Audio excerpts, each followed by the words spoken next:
Okay, so you know that question every film lover gets asked, what's your favorite movie? Oh, yeah, the impossible question. Exactly.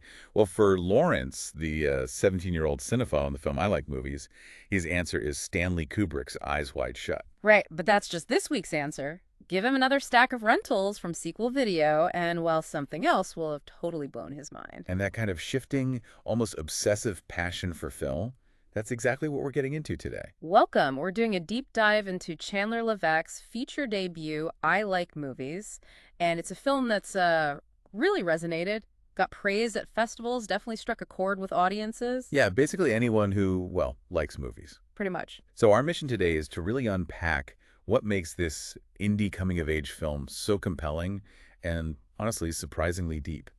We'll explore the characters, the themes. And you might find, you recognize a bit of Lawrence in yourself. Or maybe someone you know. Definitely. Let's dive in. Okay, so at the heart of it is Lawrence, played by Isaiah Lehtinen.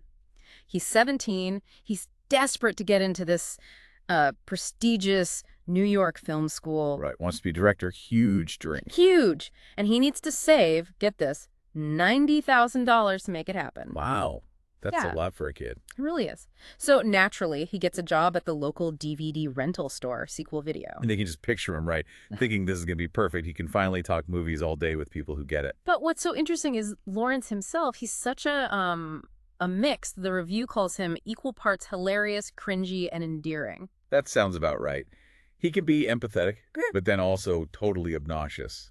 Vulnerable, but, kind of condescending, too. He's absolutely that film buff archetype, the one who thinks their taste is just inherently superior. Oh, yeah. Like he wears a silk cravat to high school. A silk cravat. Exactly, and he's socially awkward, tucking in his clothes, avoiding eye contact. And he's genuinely sort of horrified that his job isn't discussing, I don't know, Paul Thomas Anderson's early work, but is actually... Peddling the extended cut of Shrek.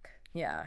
It's pretty clear, though, isn't it, that liking movies is more than just a hobby for him. It's like his whole identity, but also a shield. Absolutely a shield. It's a defense mechanism. He keeps people, at arm's length by just burying them in release dates and plot points and scene breakdowns. Yeah, like weaponized film knowledge. Totally. And it leads to him being really quite isolated. His friendship with Matt, that's Percy Hines White, it just sort of crumbles. And that's really sad to watch because you see them doing these Saturday Night Live skits together earlier on, and they're actually really good, kind of touching even. Right. So when Lawrence is rude to him later, it stings more. Right.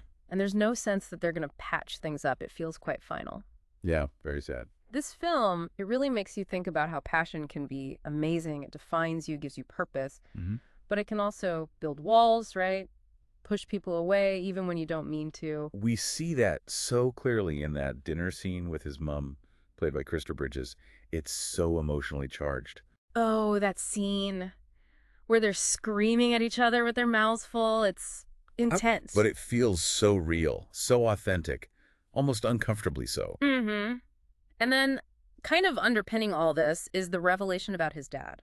Right. That he committed suicide. That's such a huge emotional beat in the film. And it's handled so well. It's given this weight, it's not undercut by trying to be funny or anything. It just lands, and it gives you this much deeper understanding of Lawrence. Yeah, it adds this whole other layer to his behavior, his defensiveness. Exactly. But Lawrence isn't the only one with a complicated relationship with movies in this film. We need to talk about Alana.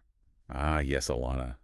The manager at Sequel Video. Romina D'Ugo gives this truly compelling performance. She really does. She's kind of pithy, quirky, trying to keep her team motivated for late night stock takes. And then about halfway through, she gets this moment, this monologue. It's really striking. It is. She's just arranging DVDs, talking about faded hopes, dreams deferred. And then she drops this bombshell. She reveals this really devastating past experience, which we understand to be sexual assault. Yeah. And she ends it, just tears in her eyes, saying, "So actually, I don't like movies. I hate them." Wow. That's a gut punch, especially given the film's title. It really is. And the moment with Lawrence's dad, it's handled with such seriousness. It just stops you in your tracks and gives you so much insight into her. And it challenges that whole idea of cinema as pure escapism. So you have these incredibly complex, human, sometimes difficult characters. Yeah. it's pretty clear why I like movies isn't just, another teen flick. Definitely not. It really manages to sidestep a lot of the usual coming-of-age cliches, which is refreshing. And it balances the humor and the tragedy so well. It's a hard thing to do, right? With Yeah. one sort of canceling out the other. Very hard, but it pulls it off. And a lot of that comes down to the authenticity. Those emotional moments feel earned, and the performances are just very, very strong across the board. Yeah, even the smaller roles feel like real people, properly fleshed out. Right, and it has this nostalgic feel, the video store setting, the early 2000s vibe, but it never gets cheesy or overly sentimental about it. It's just there, a backdrop. Exactly. And Lawrence himself, he can be a polarizing character. You might find him annoying sometimes. Oh, definitely. Cringy, like we said. But Isaiah Lehtinen's performance is just magnetic. You can't look away. There's a warmth under all that awkwardness. Yeah, there's something relatable there, maybe. Especially for people who do find comfort or escape in movies. Mm-hmm. It kind of offers a safety, in a way. No surprise it got nominated for the Audience Award at the Glasgow Film Festival back in 2023. So it sounds like, yeah, a real treat for anyone who really cares about film. Absolutely. Which brings us back maybe to where we started. Thinking about how we relate to movies, we've talked about Lawrence using film as this shield. Right, keeping the world out. And then Alana, who works surrounded by movies but reveals she actually hates them, likely because of trauma connected to the industry or maybe just the escapism they represent. It really makes you pause and think, doesn't it? What does our own connection to cinema really mean? Is it always just pure fun, pure passion? Or is it sometimes more complicated? Is it escape? Is it about dreams we haven't achieved? Could it even be, tangled up with difficult memories or pain for some people?